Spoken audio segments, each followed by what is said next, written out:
ఆయన భారతదేశపు నలుచెరగుల పాదచారి అయి 3 మాటలు తిరిగాడు.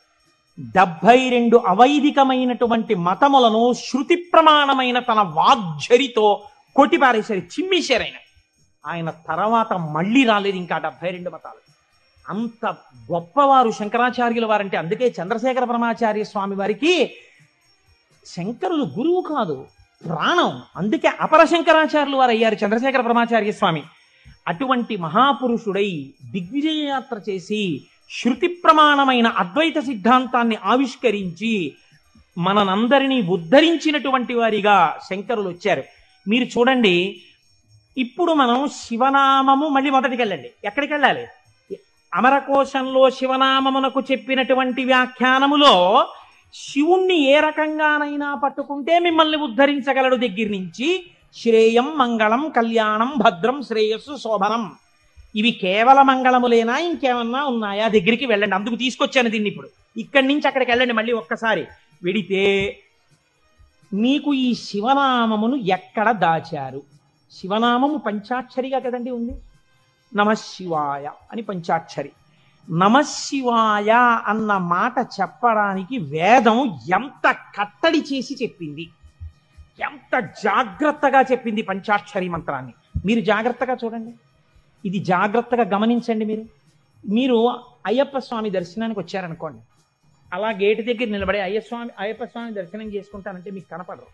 మీరు అక్కడ చెప్పులు విప్పాలి, లోపలికి రావాలి, ఇక్కడ ఉన్నటువంటి పరివార దేవతలందరినీ దర్శనం చెయ్యాలి, మెట్లు ఎక్కాలి, గణపతికి సుబ్రహ్మణ్యుడికి ప్రదక్షిణం చెయ్యాలి, ధ్వజస్తంభం పక్క నుంచి లోపలికి వెళ్ళాలి, స్వామికి ఒక పక్కకి వెళ్ళి నిలబడి ఆయన వంక చూస్తే అప్పుడు మీరు సంతోషంగా స్వామి దర్శనం చేస్తారు.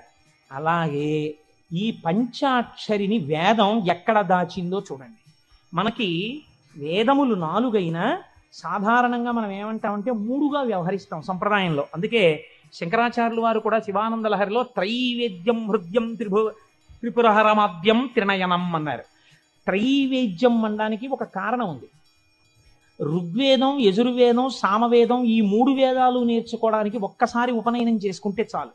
ఒకసారి ఉపనయనం చేసుకుంటే 3 వేదాలలో ఉండేటటువంటి సారాంశమునకు కూడా ఒక సావిత్రి ఉపదేశం, ఒక గాయత్రి ఉపదేశంతో 3 వేదాలు చదవచ్చు. అథర్వ వేదం చదువుతాను అన్నారు అనుకోండి ఎవరైనా, ఈ 3 వేదాలు చదవడానికి కావలసినటువంటి ఉపనయనం సరిపోదు. అథర్వ వేదం కూడా చదవాలంటే మళ్ళీ ఉపనయనం చేసుకోవాలి. మళ్ళీ ఉపనయనం చేసుకుని మళ్ళీ ఇంకొక బ్రహ్మోపదేశం పొంది అథర్వ వేదం చదవాలి. అందుకని త్రైవేద్యం అంటారు సాధారణంగా. ఈ 3 వేదములు ఋగ్వేదం, యజుర్వేదం, సామవేదం, మీరు 3 అలా పెట్టారనుకోండి, ఒక దేవాలయ ప్రాంగణం ఉన్నట్టుగా 3 వేదాలు అలా పెడితే ఈ 3 వేదాలకి మధ్యలో ఏ వేదం ఉంది? ఇది ముందరి ద్వారం, ఇది వెనక ద్వారం, ఇది ఋగ్వేదం, ఇది సామవేదం, ఈ మధ్యలో ఉన్నది యజుర్వేదం. ఇప్పుడు ఈ యజుర్వేదానికి 7 కాండలు ఉన్నాయి. 7 కాండలు 1, 2, 3, 4, 5, 6, 7. ఇప్పుడు ఇందులో మళ్ళీ మధ్య ప్రాకారం ఏది? 4వ కాండ కదండి. ముందు 3, వెనక 3, మధ్యలోది 4. ఇప్పుడు ఈ 4వ కాండలో ఏముంది? యజుర్వేదంలో రుద్రాధ్యాయం ఉంది. మళ్ళీ రుద్రాధ్యాయంలో అష్టమానువాకం మీరు తీసుకోండి, మధ్యలోకి అష్టమానువాకం వస్తుంది. అష్టమానువాకం మీరు తీసి ఇప్పుడు చదవండి అష్టమానువాకాన్ని.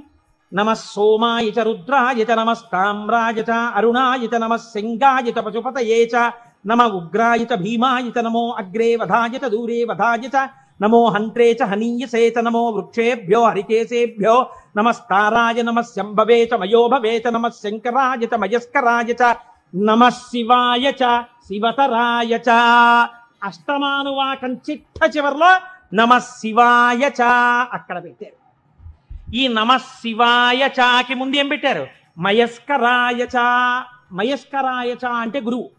గురూపదేశంతో పంచాక్షరిని పొందాలి. మయస్కరాయ చ ఈ గురువుల పరంపరలో మొట్టమొదట లోకంలో శివనామాన్ని ప్రచారం చేసి అద్వైత సిద్ధి వైపుకు నడిపించిన వాళ్ళు ఎవరు? నమ శంకరాయ చ, శంకర భగవత్పాదులు. ఆ శంకర భగవత్పాదులు ఎవరు? శంకరుడే. ఎలా చెప్పగలరు?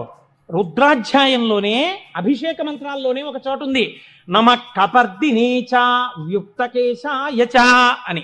కపర్దినేచ అంటే పెద్ద జటాజూటం ఉన్నవాడు, వ్యుక్తకేశాయ చ అంటే అసలు వెంట్రుకలు లేనివాడు, మొత్తం పూర్ణమండలం చేయించేసుకుని గుడ్డు చేయించేసుకుని ఉన్నవాడు.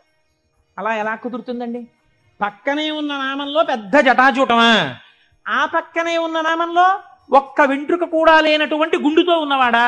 ఈ రెండు ఎలా సమన్వయం అవుతాయి అంటే పెద్దలన్నారు, నీ ఇష్టం వచ్చినట్టు చెప్పడానికి వీల్లేదయా. అలా వ్యుక్తకేశాయచ గుండుతో శివుడున్నాడని ఎక్కడైనా చెప్పారా అంటే వ్యాస భగవానుడు వాయుపురాణంలో చెప్పారు గుండుతో శివుడున్నాడు అని. గుండుతో శివుడు ఎక్కడున్నాడు? ఎందుకంటే దక్షిణామూర్తిగా కూడా జటాజూటంతో ఉంటారు, శివుడిగా జటాజూతంతో ఉంటారు. పూర్ణముండనంతో గుండు చేయించుకున్నటువంటి శివస్వరూపం లేదు. మరి వాయుపురాణం ఎలా చెప్పింది ఉన్నాడని అంటే, వాయుపురాణం ఒక విషయాన్ని వ్యాస భగవానుడు ప్రతిపాదన చేస్తూ చెప్పారు. చతుర్భిస్సహ శిష్యైస్తు శంకరో అవతరిష్యతి. నలుగురు శిష్యుల మధ్యలో కూర్చుని గుండుతో ఉండి మీద బట్ట కప్పుకున్న సన్యాసి రూపంలో ఎవరు కనపడుతున్నాడో ఆయనే పరమశివుడు అని చెప్పింది. ఇప్పుడు నలుగురు శిష్యుల మధ్యలో కాషాయ బట్ట ఇలా గుండు మీద వేసుకుని చేతిలో వేదాలు పట్టుకుని ఇలా చిన్ముద్ర పట్టి కూర్చున్నది ఎవరండి? శంకరాచార్య స్వామి. నమ కపర్దినేచ పరమశివుడు, వ్యుక్తకేశాయచ శంకరాచార్యులు వారు. కాబట్టి ఇప్పుడు ఈ శంకరాచార్యులు వారు ఎవరు? పరమశివుడే. రుద్రాధ్యాయంలో రహస్యంగా చెప్పేసింది. ఎప్పుడో రాబోయేటటువంటి శంకరావతారాన్ని రుద్రాధ్యాయం చెప్పింది. ఆయన్ని మయస్కరాయచ, ఆ శంకరుల గురు పరంపర ఉన్నదే అది సదాశివ సమారంభాం, లేకపోతే నారాయణ సమారంభాం, వ్యాస శంకర మధ్యమాం, అస్మదాచార్య పర్యంతాం వందే గురు పరంపరాం. ఆనాడు పరమశివుడు కపర్ది అని ఇంత జుత్తుతో ఉన్నవాడి నుంచి ప్రారంభమైనటువంటి ఈ గురు పరంపర మధ్యలో శంకరాచార్య స్వామి ఉంటే, ఈనాడు నాకంటి ఎదుట నాకు శంకరాచార్య స్వరూపమై నన్ను నిలబెట్టి ఆశీర్వదించి నడుపుతున్నటువంటి నా గురువు బ్రహ్మశ్రీ మల్లంపల్లి అమరేశ్వర ప్రసాద్ గారి వరకు ఆ గురు పరంపరయే నడుచుచున్నది. ఎవరికి వారు వారి గురువు వరకు ఇలాగే చెప్పుకుంటాం. సదాశివ సమారంభాం శంకరాచార్య